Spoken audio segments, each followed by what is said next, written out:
Keith. Yep. You've been using the CREE 960 lumens bike light, and you've got the CREE capsule as well. Yes, I have. Yes. You were using them at Strathbuffer.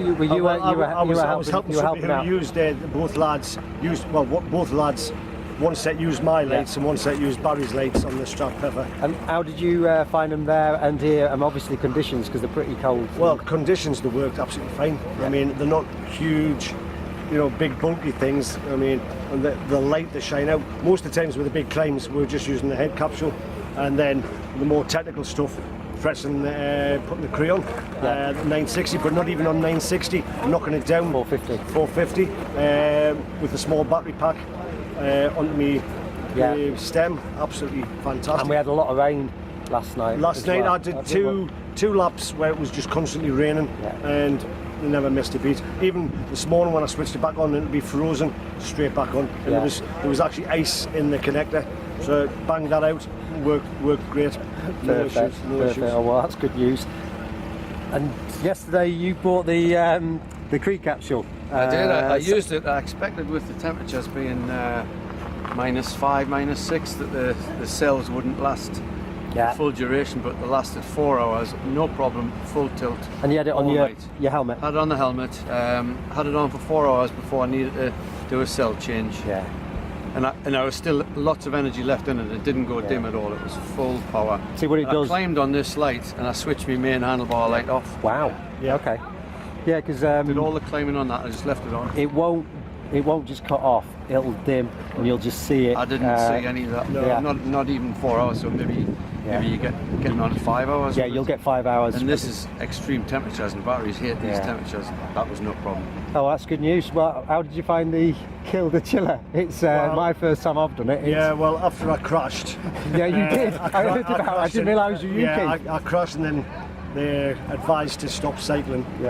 But then I'm part of the pair with Chris here, so Chris has just rallied on, so hopefully we're looking for a podium position for the pairs. Fantastic. So, great, absolutely great. And yesterday morning, the first thing they told me was, well, after the first laps, that I'd never done the lap, they said, be careful on the bottom. There's a big berm and there's a big drop off of the other side. Yes. And that got me super worried. That was the bit, and that's where you went off. That's where I fell off, I moved over to let somebody pass who hadn't actually said on your left, and because it was that wet on the top of the berm, it was at the very last section on the top berm, just over the edge, and collided with a tree. And how did you do? All right, I found conditions a little bit tough in the middle of the night when it started to ice over, and 2 or 3 inches of snow at the top. The rock garden, you'd be familiar with that. Yeah, I did. I walked that bit. Very, very difficult. But went okay. Yeah. What would you say for people doing it for the first time? I mean, for me, I did the first time. I didn't do any training really. If you live in the area, or even within 100 miles of you, come and try. Ride the course, get to know every pebble, every twig, every bump, every puddle, get to know which side of the track you need to be on. And ride it in the dark as well, because it's a totally different animal in the dark. Yeah. Barry puts 2 or 3 familiarisation things of the track. I was up here last week and we actually did the last section in the dark just to make sure that all the equipment was working. Test your equipment. If it is wet, disc pads. That's the one thing, it's really, nutrition, isn't it? And a good satellite for when it gets really dark. Because even in the trees, isn't it? Before it gets dark, that last section of trees, you need your light on. Rich, who's got all the stock in the back, he forgot his lights in his final lap. Rich, I could recommend. Turn on his lights, Rich. I know the owner now. And there was, I think we had a stock of 100 in the back as well, and he forgot them. Guys, thank you very much. And I hope to see you next year doing it. Glen Trust 7 next week. Oh yeah. That's cool.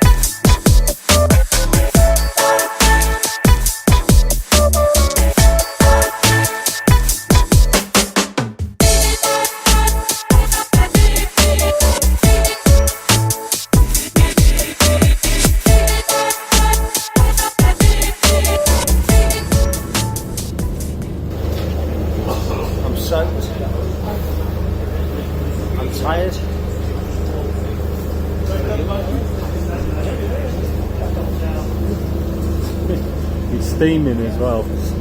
Steaming. Oh man, I just want a hot tub. Hot tub. Oh dear. Or a big steak. A big steak. Yeah. And someone to feed it. Because I can't do anything before.